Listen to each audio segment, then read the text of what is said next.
Hello, my friends. Good evening, good morning, good afternoon. Thank you for joining us today. It's time for the Spiritual Light Show, and it's 9 p.m. here in Ireland. And today I am with Charles and Dana Sisi. It's great always to have them, both of them. And our topic today it is the five books of Spiritism codification. So it's an important topic, very dynamic, and I'll talk more about during my introduction. Let my friends introduce themselves. So good evening, Dan. How are you, my friend? I am really excited to be here with you. It is always great to see you, Stevan, all the way in Ireland, and my two brothers from different mothers, and also see Yeah, Charles all day in France. So I'm excited.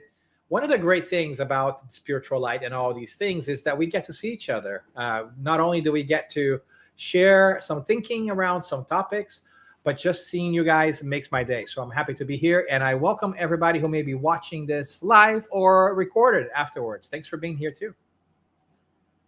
yeah, great. So, and bonsoir, Charles. Bonsoir, Steven. Bonsoir, Dan. Hello, good morning, good afternoon, good evening to everyone. Indeed, very happy to be here again. Some difficulties, troubles materially here and there, but this is just normal life. Huh? We are here to face them, and thanks to these five books are helping me a lot in this way. So that's why I can be here, smiling and happy to be with all of you. Yeah, yeah. So, an Irish quote says, "We cannot make an omelette without breaking the eggs." Yeah. So, need to be done, Charles. Need to be done. Yeah. We Exactly. didn't we didn't If you come want on to vacation. swim, if you want to learn swimming, you have to enter in the water. That That's right. that that's the first thing, isn't it?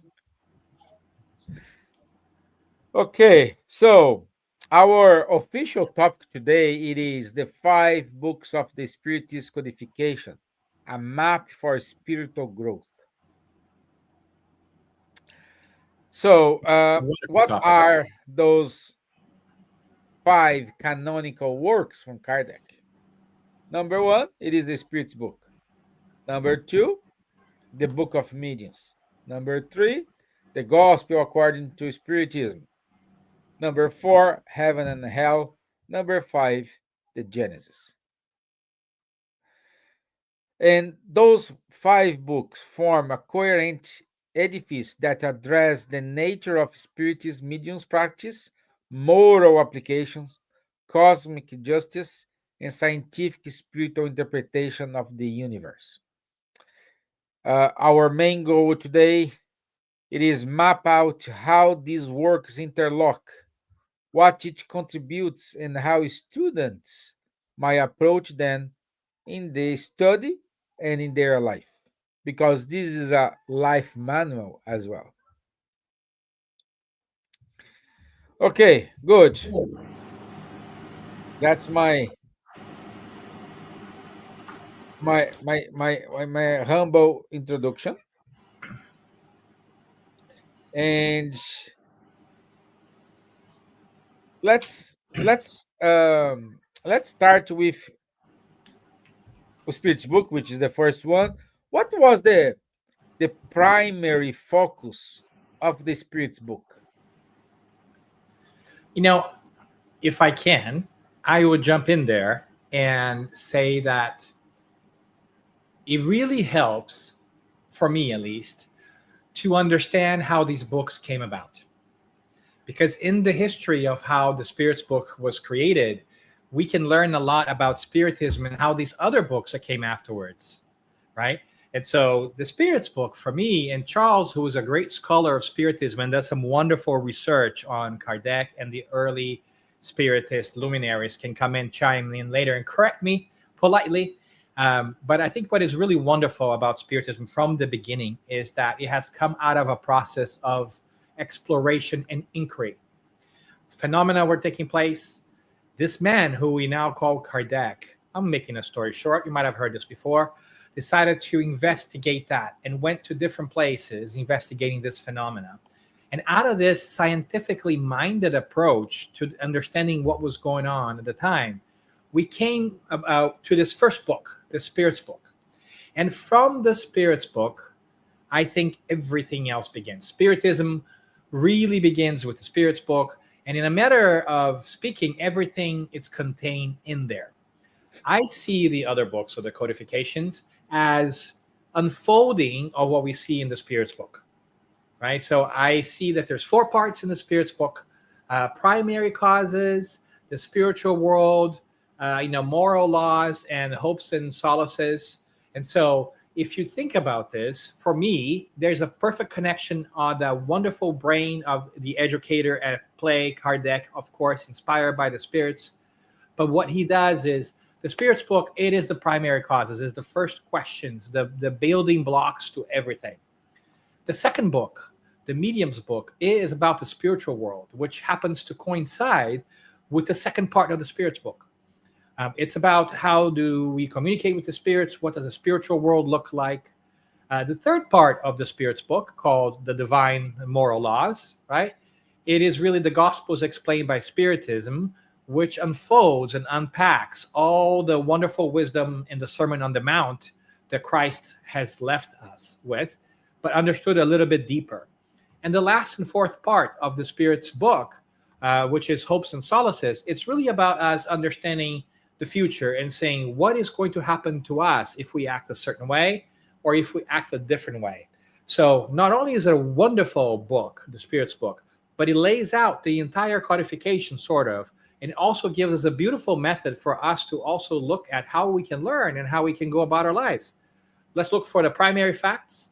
Let's think about how they come together and spiritually speaking. Let's think about the ethics of this, and let's figure it out what will happen if we take certain actions. So I think it's a wonderful thing. So the Spirits book, for me, it really is the beginning of everything, is the place I go to when I have a question. I want to start my search on a topic. It doesn't mean that you have to start there. And I think we're going to talk about this later on. Like, where do you want to start, right? But I really love the Spirits book. It's my favorite book of the codification. But I want to just point out that it's more than a book. It is truly the roadmap that the title talks about. It is the roadmap of the roadmap, if that makes sense, right? And so it's really exciting. So I just want to say that because I think that we don't look often enough to the structure of the Spirits book and the thought process that Kardec and the good spirits put into it, and how there is a sort of like a hidden layer of understanding and knowledge that is there if we pay attention. The content is great, but how it came about is also wonderful. So I just want to do my plug there, and then I will send it back to Charles to see what else Charles has to add here. There is not a lot to add, Dan. I think you really made it comprehensively summarized and touched to all the topics. What I would just add is how did Kardec come to write such a book?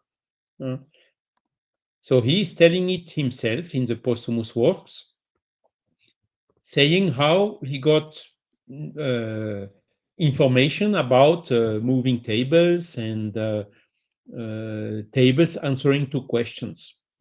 So he was at the beginning very skeptical. He said, okay, the table can move, that's possible, but as long as you do not demonstrate me that the table has a brain and has some capacity of intelligence and whatever, I cannot believe that the table is giving answers, to logical answers. So that was his reasoning. And since he did not have a very preconceived ideas on top of this simple reasoning I just explained, he accepted. He was invited by some serious people. Yes, we are doing it, and it's really okay. You can come tomorrow evening, whatever. So he went there and observed the phenomenon. First of all, he saw. He looked to the people who were here. Serious people, no magics, no how to say, people strange, willing to win money or whatever. Very simple people as you and I and whatever. And then second, he was observing very carefully the table. Hey, this table is moving, is suspending in the air. So of course he went to see there is no rope, no lever, no trick, no magnet. He could see immediately that the phenomenon is authentical and real, that it's not an invention. And third observation, he said, well, first, okay, this table is moving, so it's an effect. This effect must have a cause. And third observation he made, when some questions were done, even not token question, but mental question, the table was answering to these questions. Then he came to this statement, intelligent effect must have an intelligent cause. And that's then how he started investigating all this, and little by little asking questions. The spirits, who are you to do this? We are the spirits. We were incarnated like you. We died, and now we are in the spiritual world. And through different means, we are capable of communicating with you with our intelligence. We kept our intelligence as spirits, and we can transmit it through a moving table or through other means, basically through mediumship. Okay, so the phenomenon explained himself what the origin was, and this was totally consistent with the observations. Some spirit gave some proofs of his identity. My name was this, was that. I was living here and there. I died in such and such conditions, and all those information that nobody knew around the table or in that room could be verified then later on. Kardec made the investigation and could verify really that these elements could be proven, and that nobody was even knowing that person here in that room. So from this, the people made a kind of fun, amusement out of this moving table. Yes, let's see if the table moves, whatsoever. Kardec saw immediately, there is something much more serious behind all this. And this could be an answer to a lot of philosophical questions we are answering, that even the traditional religion do not answer in a clear manner. And of course, he had this intuition at that moment, because basically he came to perform this mission. So this came to him at that moment and said, now I will really dedicate, basically he dedicated all the rest of his life to investigate these phenomena. And that was then in 1855. So from 1855 to 1857, he made such an extensive work of questions and answers, compiling questions and answers that were received before and was given to him in order to put all this in order. He saw that all these elements he gathered were really composing a whole philosophy. It was a comprehensive set of information enabling to write a book. And so he got this here and there, in how to say, unclassified order. And his huge work, was to put all this together, to classify, to check whether there are contradictions or not, to ask the spirits, okay, please clear me this contradiction, and so on. And after 2 years of work, he had the elements necessary to compile the first edition of the Spirit's book, which was 18th of April, 1857, with 501 questions and answers. Okay, so this is basically how it happened. So he had no preconceived ideas, maybe some, for instance, about reincarnation.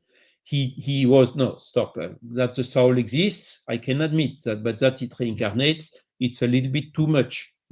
So he did not believe immediately in all this. It was really contradicting the own idea he had. And then the spirit came, okay, please, let's go step by step.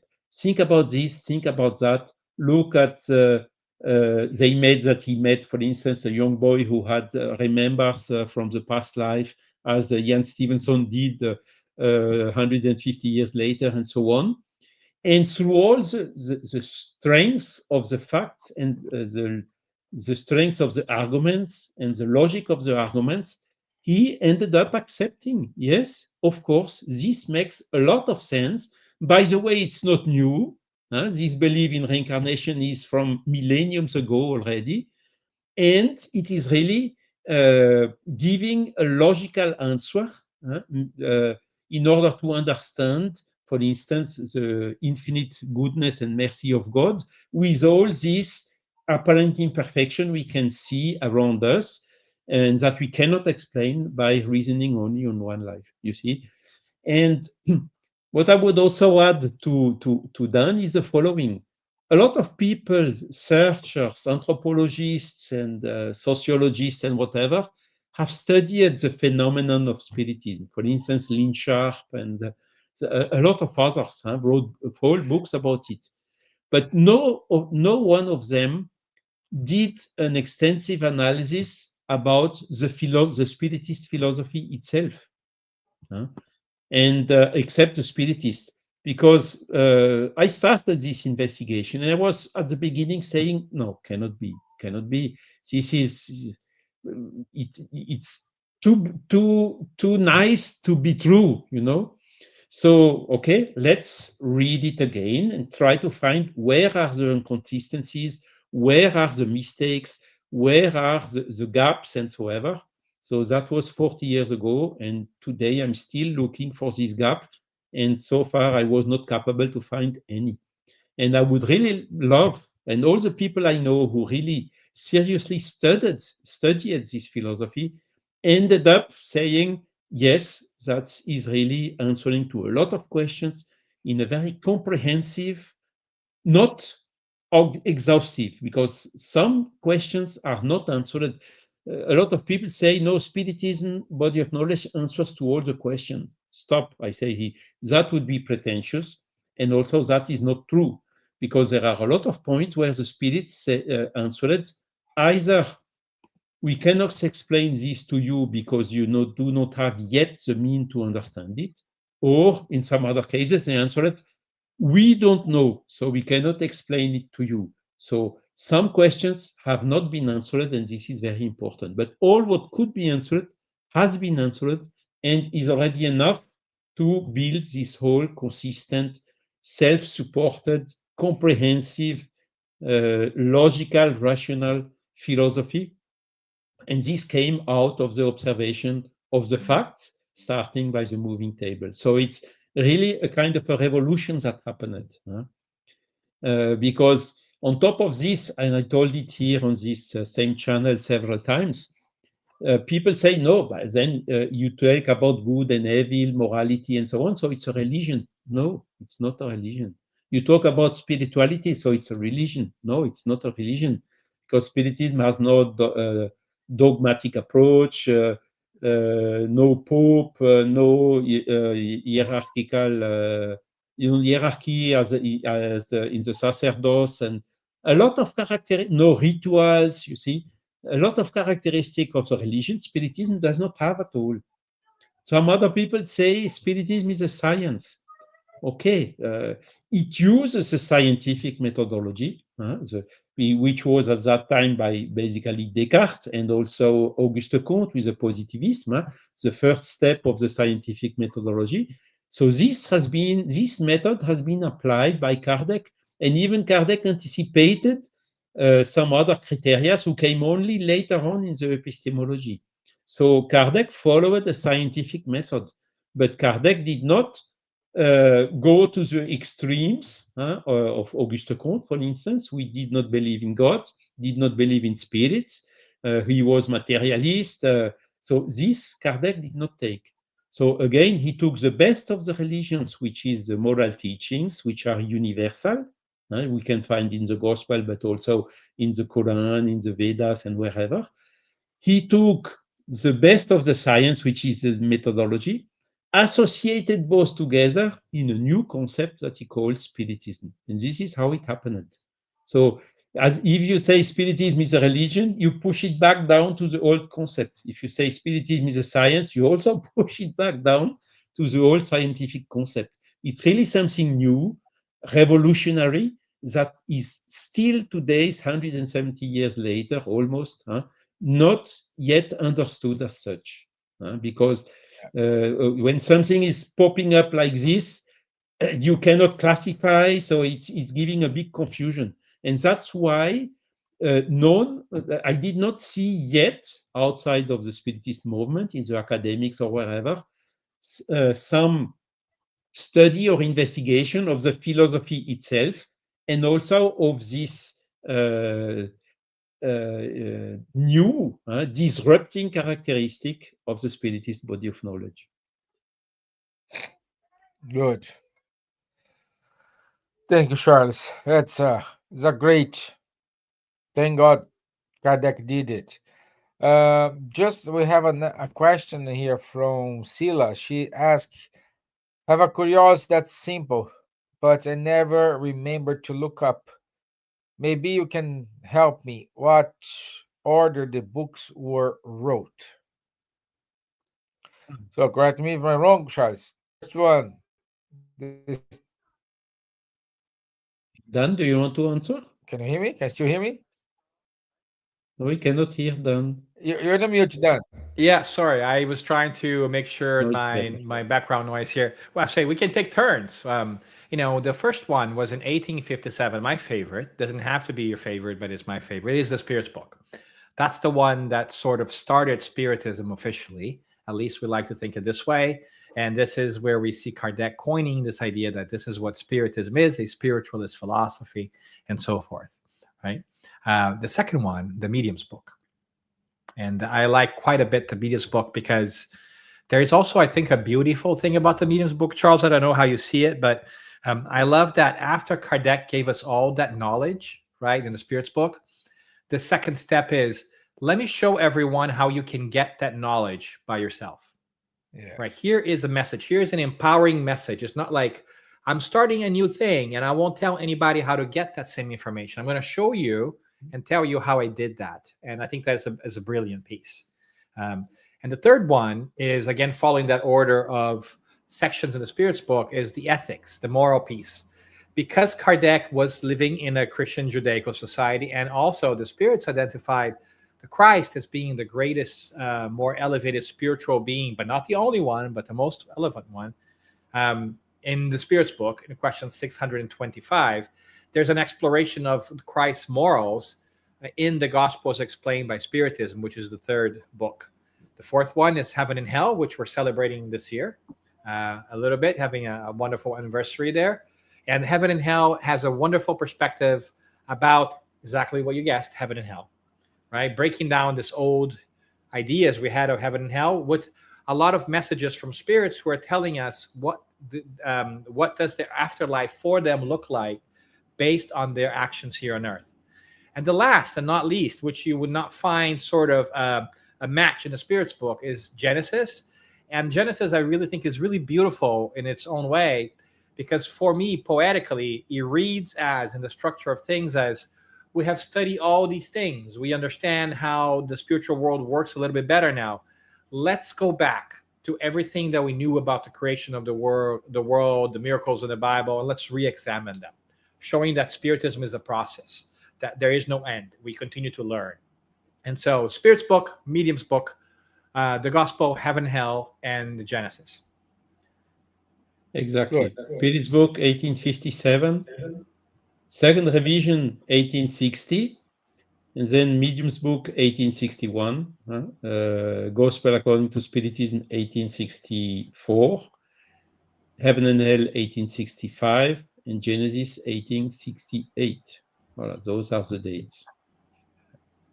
Of course, he wrote also some other smaller booklets, like What is Spiritism? First edition was 1859. Spiritism in its simplest expression. And he also wrote a Spiritist magazine, and monthly, starting January 1858. And the last one he wrote was April 1869. So there you have something like a little bit less than 10,000 pages written by Kardec. Yeah. And, in there, Charles, maybe this is a question for you and what's your take on this, but, some people also like to lump in posthumous works in there, right? Yes. I like to set it aside because it was not his publishing, right? Somebody Yes. else gathered some of his writings, and we will never really know if he meant to publish them or not. My hunch is some of them he was just keeping them for later. But tell us a little bit about posthumous works from your perspective. I know you've done tons of research on Yes. Kardec in general. So posthumous works is, as the name indicates, posthumous, composed of two parts, basically. First part are some chapters or sections or small articles on different subjects. So all these posthumous works have been written based on the handwritings that Kardec left after his death, because he died of a heart attack. So, I mean, left a lot of things and did not have, of course, to give all the instructions to everyone.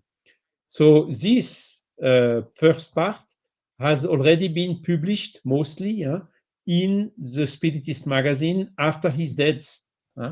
Amélie, his wife, was living, and of course they had decided to take from these papers some of them and to publish them. And then from the Spiritist magazine, this has been gathered in the first part of the posthumous works. Now the question is, a lot of these articles were, how to say, Kardec put them on hold for several reasons.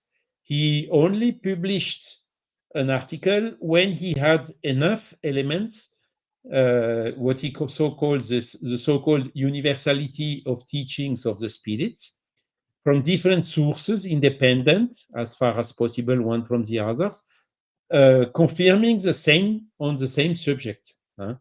And so some of these articles may not have gone through this whole process. Okay, they put them on hold, are waiting for more elements. But at the end, after his death, they just decided, okay, let's publish it as it is. So that's the first step. Some of these articles, Kardec may not have agreed to publish.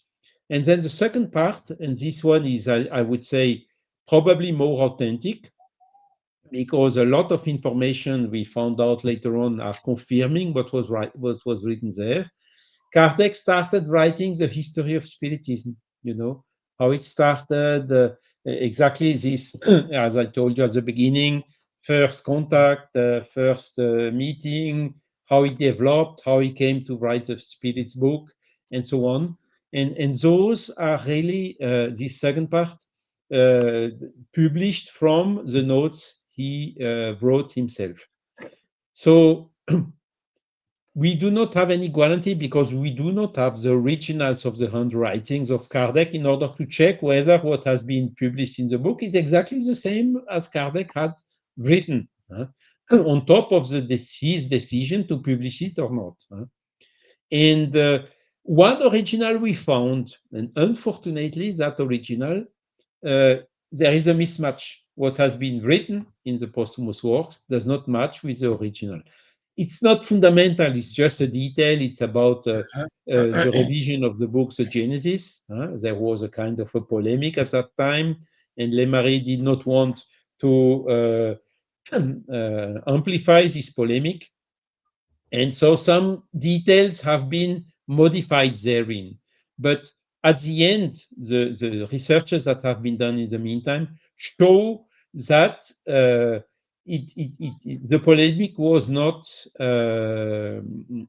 based on facts, and that the revision of the Genesis most likely, with 95% probability, was done by Kardec himself and even printed by Kardec himself. And the same applies for the heaven and hell. Now, of course, the people say, yes, but someone can have changed. It is not impossible, but it is it is highly improbable, because it would have been too complicated to do that in the little time frame that was available. So out of this, the posthumous works is an interesting source of information, but some of the articles published therein, for instance, about Black people, are to be taken with a lot of caution. First, because of the context at that time, where the official science was admitting that there are existing superior and inferior races. So this is now totally banished, even by science himself. But at that time, it was not. So Kardec was using the concept of the science of 1868, 1869. And this is why, in the way it is written, today it's we would never write something like this. But Kardec's intention and Spiritism intention, and that is when we have to study it not only based on such an isolated part, but look it as a whole. And there we can see that the Spiritism is in fact one of the biggest contributors against any type of discrimination. And so behind this problem of form, in the pure content, the things are really explained in a very clear way. And by the way, this remark applies also to the books of Kardec themselves, in the Spirit's book or in Heaven and Hell or whatever. There are some bias which have to be understood as per the context of that time. And we always must wipe these problems of form and go to the content itself. And when we go into content itself, there is really where we find the strength and this comprehensiveness of the Spiritist body of knowledge. Great. Thank you, Charles. Charles, or Dan, I not that I learned, but many people already said to me that Kardec wrote the Medium's book because at that time in France there were a lot of let's say mediumistic shows in which there were a lot of people doing wrong things, and Kardec tried to put all this together in order to establish a border. What is a real good work? What is not a real good work? Is that true? That's a great question, and I would love to hear Charles' insight. I'm not sure that is true. I think that this could be part of the process. But if we look at the medium's book, we see that the medium's book is a lot more about whether it is true mediumship or how to detect true mediumship or not. It is really the building blocks of mediumship, how it works, how we can learn, the different types of mediumship. There is so much in there. As a matter of fact, one of the greatest things about the medium's book, and I think it's a milestone for the history of humanity in general, and I don't think I'm exaggerating here, because it is the first treatise ever written about mediumship that can be understood, right? So it's an explanation of mediumship from the beginning to the end. Never in our history that I know of, I could be wrong, let me know in the chat if you know of something that precedes the 1860s on this, that actually is a manual of what mediumship is and how one can learn mediumship. Because if you think about this, we all know that mediumship has always existed. That it's just not, it's always there. But mediumship has always been sort of like a chosen few or the initiated kind of thing. You had to know somebody or be taken under somebody's wing or figure it out for yourself. But Kardec, with the medium's book, brings it in what he does best, demystifying stuff, bringing reason, explaining to us, making points, so that anyone who really wants to learn about mediumship could. And so I think that is really for me, the driving reason for writing the medium's book is to share this knowledge. It's not just to debunk people or I think that it makes sense that we think that way, that he wrote it to show people how to make better judgment, because there are a lot of meetings.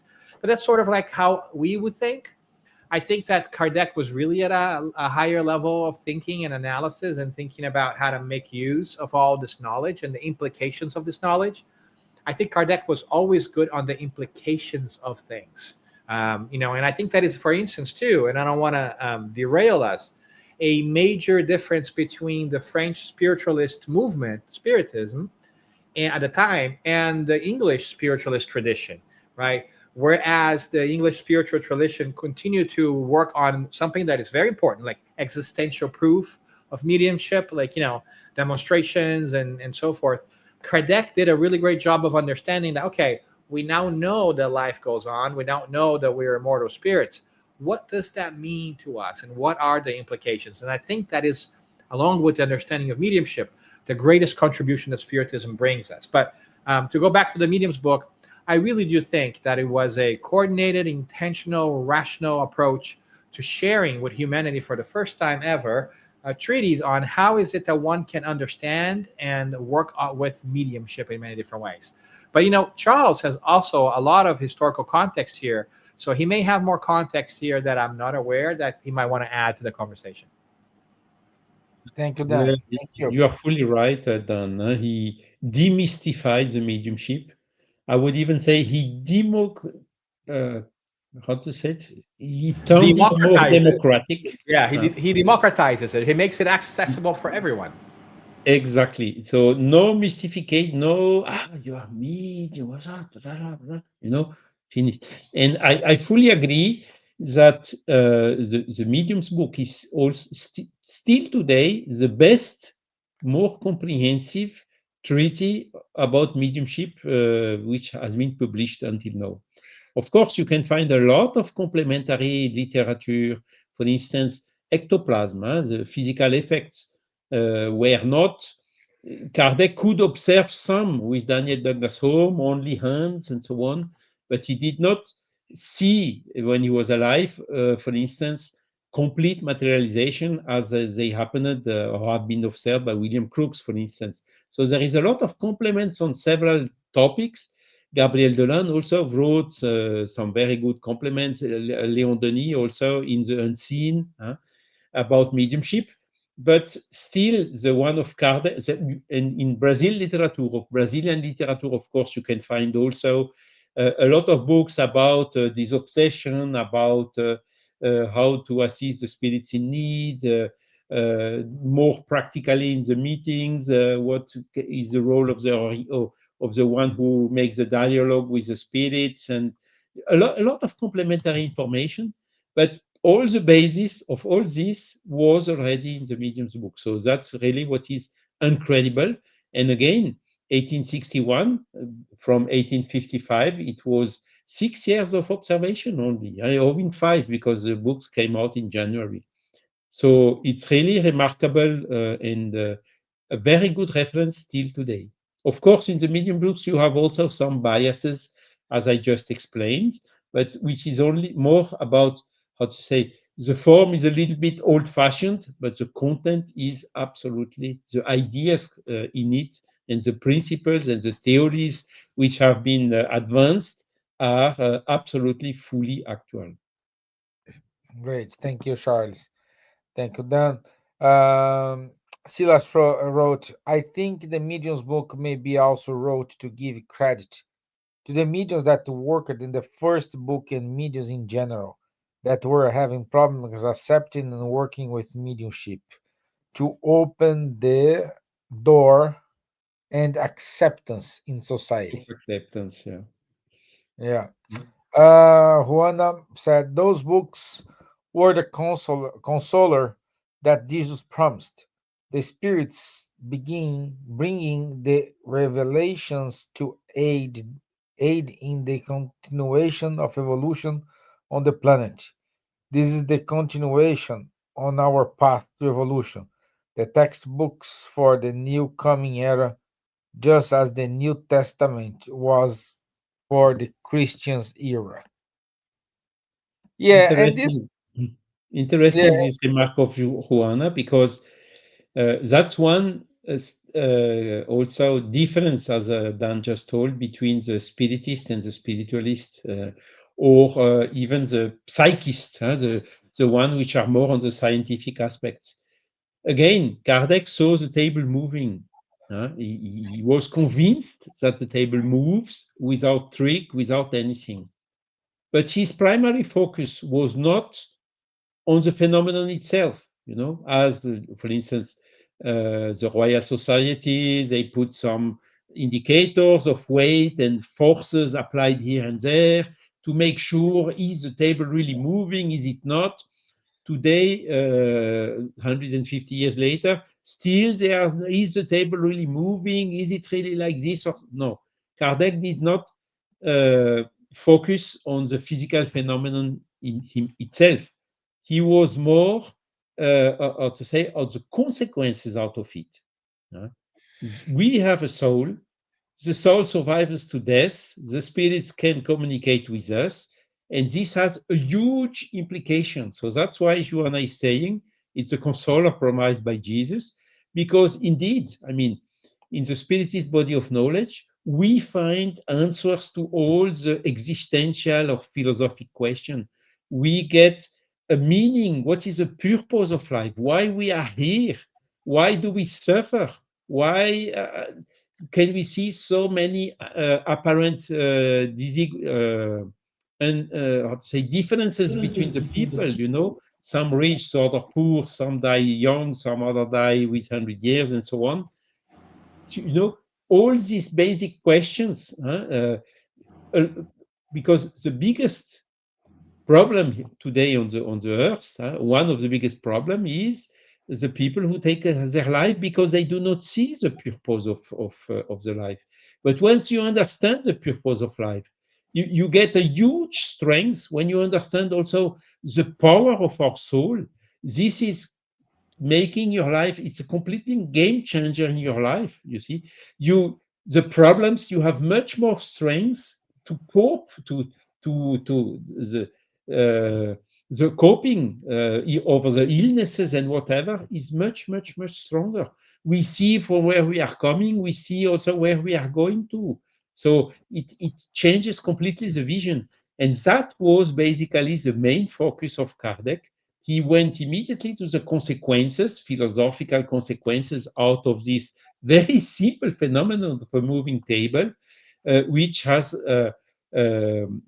which is then the strongest aspect of the Spiritist body of knowledge.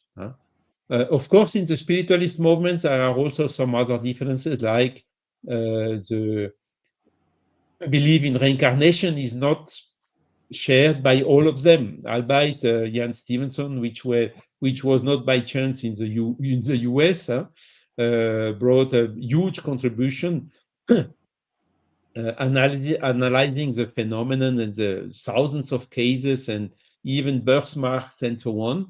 Very strong evidences in favor of the reincarnation. Yet today there are still a lot who do not accept it. And another difference is in the spiritualist movement, the activities are quite more focused on the phenomenon itself than on the consequences and philosophy. Whilst in the Spiritism, you see more focusing on the consequences and maybe not enough on the phenomenon themselves. So this is how we can maybe see the differences. And of course, the psychic researchers are waiting to have the confirmation of the phenomenon between going further to the philosophical, ethical consequences out of them. And indeed, it was good thing that Kardec did not wait this scientific confirmation, as by the way, Flammarion suggested when he was making the speech on on Kardec's funeral. He says, no, Kardec went very quickly, even before the phenomenon was confirmed itself officially by science. And Flammarion himself is saying, probably it was good that he did not wait, because a lot of people have been consoled, a lot of people have given up to take their life, or found in the Spiritist body of knowledge the strength to overcome their difficulties and so on. And if Kardec would have waited, we would not have all this. So indeed, it was good, because today, 160 years later, science did still not confirm the authenticity of the phenomenon. And this is also because of some other reasons. I mean, we can touch a little bit because most of the phenomena, particularly the intellectual phenomena or the intelligent phenomena, have a subjective content. and they are hardly how to say, to be reproduced as, like, for instance, a chemical reaction that you can just come and put the condition, temperature, pressure, concentration of product A, B, and then observe. Everyone can repeat it. But Spiritist body of knowledge is a little bit more complicated because the spirits are intelligent. They come if they want. uh, there is an objective content uh, in the medium, in the spirit communicating, and even in the observer himself. And this is also a challenge for science in order to put all this together. And we can see it, for instance, with NDEs, near death experience. It's the same. It's a very subjective phenomenon. You cannot check. There is no, how to say, film or photos about what the experiencer has seen when he went during those moments beyond the tunnel or whatsoever. You either you believe what he said or you don't believe. But if you 1,000 people saying the same thing without coordinating among themselves before, is giving a strong evidence that we cannot just ignore all these subjective talks, and that there is really something very serious behind all of this. And Yeah. this is a challenge for the today's scientific methodology, even for philosophy.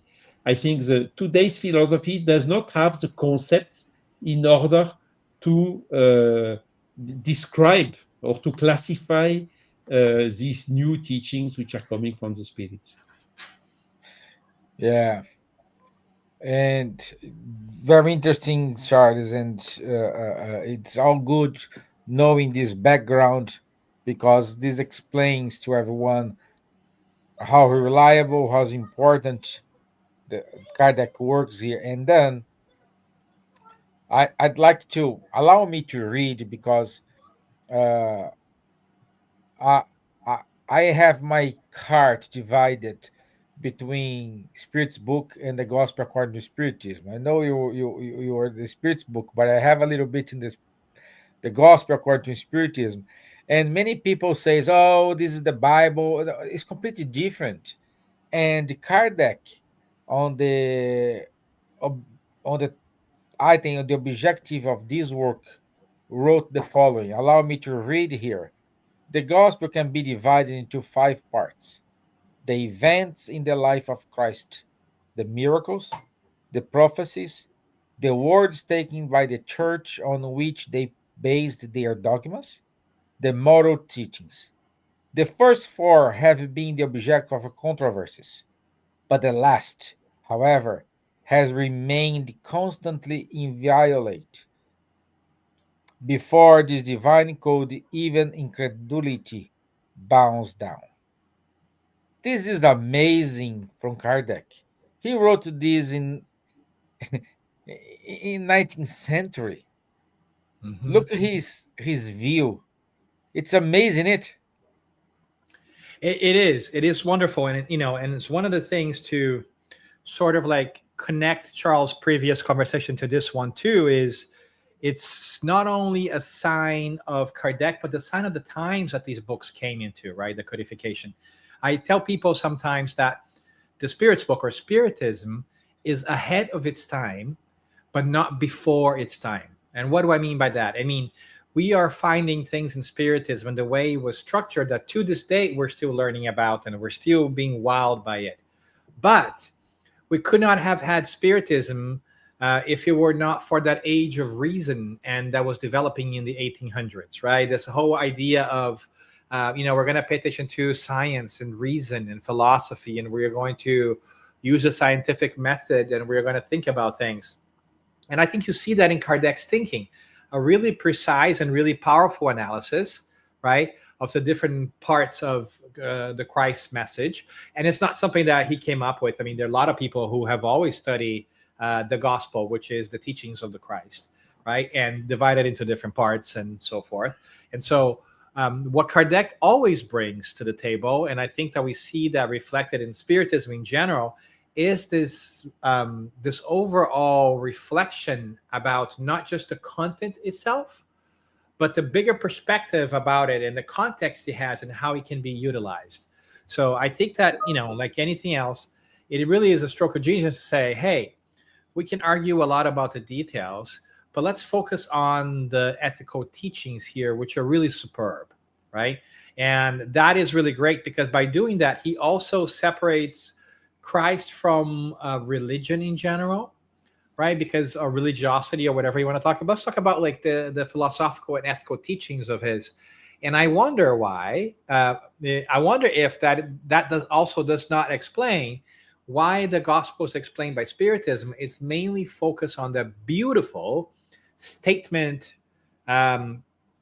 conversation or statement speech that Christ gives us, which is the Sermon on the Mount, where he lays out a vision for humanity and how to understand future life, this life, which obviously we think we have a better understanding of when we understand reincarnation, divine justice, and all the things that we study in Spiritism. So that ethical piece is at the forefront of the Gospels explained by Spiritism, exactly because you said, Stevan, and I think that is a beautiful piece of it.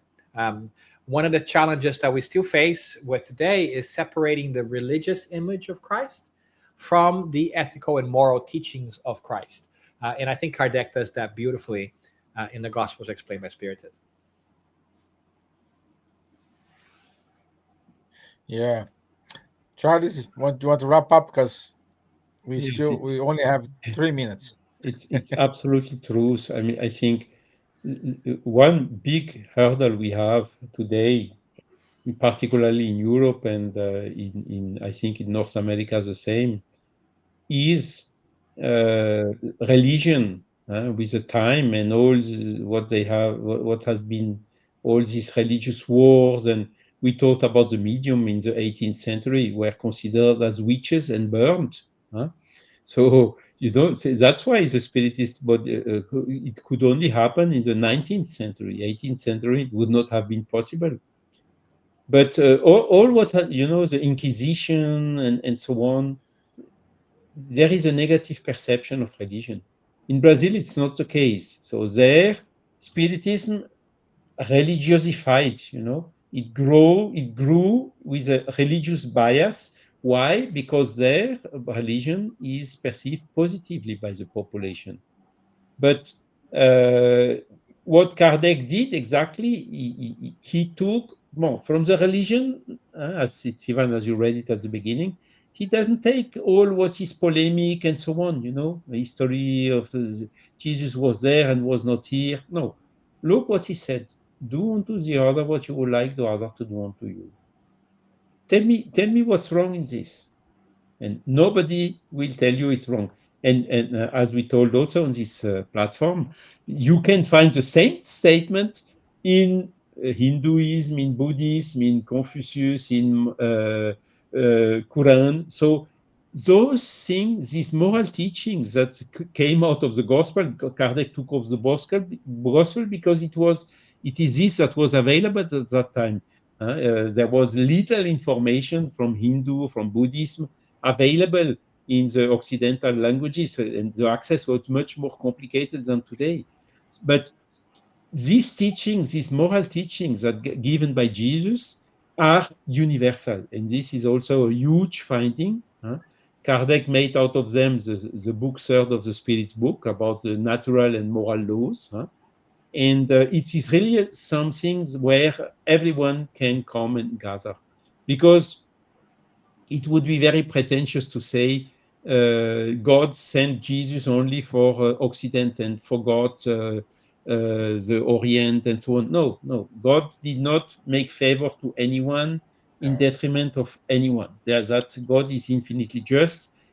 So Christ, Krishna, Buddha, Confucius, you had tens of such missionaries, Muhammad, who came to bring back these teachings. Moses, by Judaism, along the millenniums, because now we have to talk about millenniums.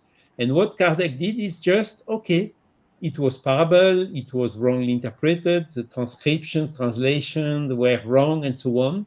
He just brought this in a language of the 19th century. albeit today we can consider that still there is a religious bias in that. But really, again, what's more important is these teachings, which are of a huge, I think, inestimable value.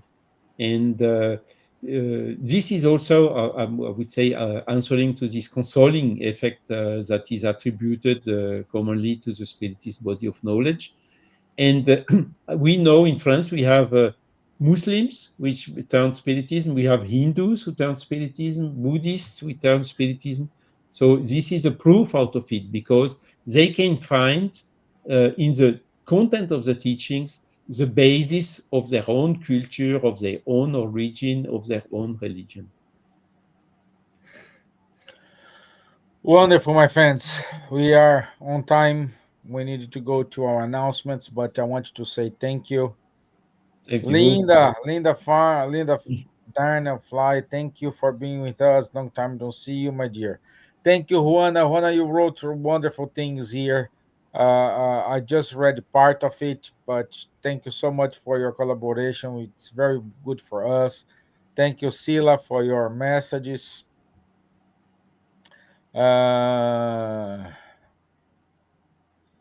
oh, that is one important question here from Linda Charles. I missed this. Apologies, Linda. Charles, now these days, who reviews the Kardec books? How did you get your information? Can you repeat the question, please? I put in the screen for you. Uh, now, these days, who reviews the Kardec books? How did you get your information? You mean today, or at Today, when yeah, they not were today. written? Who does this job? Did review and get. What's your source of truth to give all this? But you see, the an estimation in Brazil, in the uh, IBGE, how to tell that in English, counting the population and so on, making statistics and so on in Brazil. They found out that something like how much is it? 3% of the population is spiritist, so several millions. Oh, oh, And oh, oh, no, Charlie. She knows the information about the Kardec books. Where you get those informations? about this, how to say, revisions and so on, Yes, yes. uh, searching, nowadays a lot of archives, a lot of sources, books are being digitalized. So this makes the researchers much easier. And uh, in 2018, also 6 years ago, appeared a lot of originals that were hidden or inaccessible, at least or during all this period. And by starting the investigation, because there are thousands of documents, is where we find all this information. And then we Yeah. can compare and so on. And for instance, we can also make researches on the Society for the Continuation of the Works of Allan Kardec, which had been founded in 1869 after his death. And we found some documents therein where was inventory of what was brought by all of the shareholders of this company. And in the inventory of what Amélie brought, there is clearly listed the prints of the revision of the Genesis from 1868 and the prints of the revision of the Heaven and Hell from February 1869. So she brought all this, it was sheet of paper before folding and before, Yeah. how to tell that? Encadernation Folding. in Book English. binding. Yeah. Sorry? Binding. Yeah. The Exactly. binding. Yeah. Mhm. So it was printed already by Kardec alive. And also we found, because the revision of the Genesis is dated 1862, 72. So 3 years after the death of Kardec. But one exemplar is existing in the world in the Neuchâtel library, which is dated 1869. So you see, all these elements bring us to this 95% conviction that all these revisions have been done by Kardec himself. And there are, of course, some papers, scientific papers, in the Journal of Spiritist Studies, which is published in Brazil, giving all the details, all the references of these researchers leading to these statements. So, yes, it was 170 years ago, but still we can find new Yeah. things from that epoch nowadays. And the National Library in France is rich of all these documents, so it's good as well. Exactly. Yeah. And recently we have Kardec's hair from the Museum of Hair. Yes. So Yeah. so that's the We, most we recent. We found in an archive in France a sample of hair of Kardec that has been cut after his death, probably, and kept by Amélie. And so one sample of this is still existing today. I mean, two Yeah. samples. I know two samples. One that has been found recently, and another one that has been found in the early year 2000s, and that must be in Brazil somewhere. Okay. Okay, Charles. Thank you. Because of the time, I just share next week.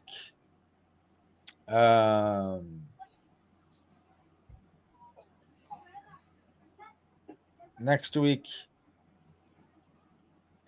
topic, which is woman in Kardec's mission, the role of Amélie Boudet and others. And to help us, Vanessa Celoni will be with us on the 15th of October at 9 p.m. London time, 4 p.m. Eastern time, East time, and will be good to have you all here with us. Okay, so thank you all. Thank you very much for your time. Thank you, Dan. Thank you, Charles. Thank you, Neide Mota. Thank you, Juana. Thank you, Linda. Thank you, Sila. Thank you, Elsa. She's flying to Brazil. She wrote from the airport. Thank you, Dan, for your long journey. Thank you for be brave, be here with us, and standing still. Thank you, guys. It was a pleasure being with you God and with bless. all of you online there. Okay, Charles, merci. Merci. God bless. All the best. Okay, See you bye. next week. See you next week.